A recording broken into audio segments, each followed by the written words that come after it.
37, 38, 39, 40, 41, 42, 43, 44, 45, 46, 47, 48, 49, 50. बोला गणपती बाप्पा बोल बाजीराव गणपती बाप्पा बोल बाजीराव।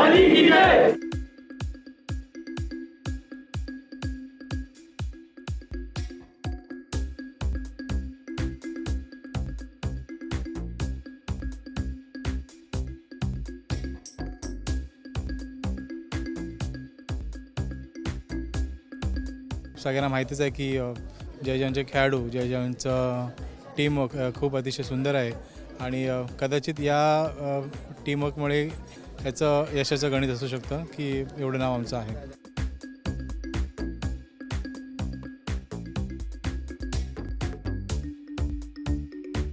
हायकोर्टाने ज्याचा गाडी लावलेल्या आहेत तर त्याच्यामध्ये आम्हाला थोडा बदल हवा आहे की वयवर्ष 12 वर्षाखालील खेळाडूंना खेळण्यात तिथे यावा आणि उंचीची मर्यादा नसावी। आमच्यात लहान खेळाडू कोण राहिलेले नाही आहे।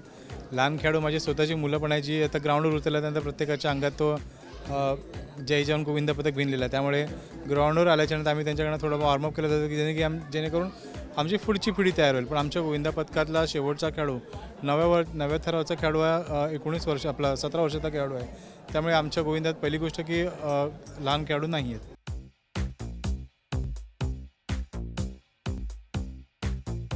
भीती थोडी पहिला वाटायची, नंतर आमची हळूहळू प्रॅक्टिस व्हायला लागली, त्याच्यानंतर भीती नाही वाटत। मम्मी पप्पा घाबरतात थोडे वेळ पण तरी पाठवतात।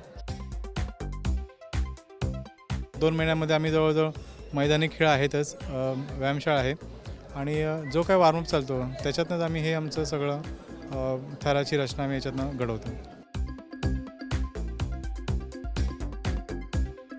प्रशिक्षक नात्याने मी एवढं सांगेन की जे सर्व मंडळ आहेत त्या मंडळी किमान 2 महिने तरी सराव करावा आणि जास्तीत जास्त संख्येचे खेळाडू असतील तेवढेच त्यांनी थर रचावेत आणि जास्त कुठे अपघात होणार नाही किंवा शून्य अपघात होतील याची काळजी सर्वांनी घ्यावी।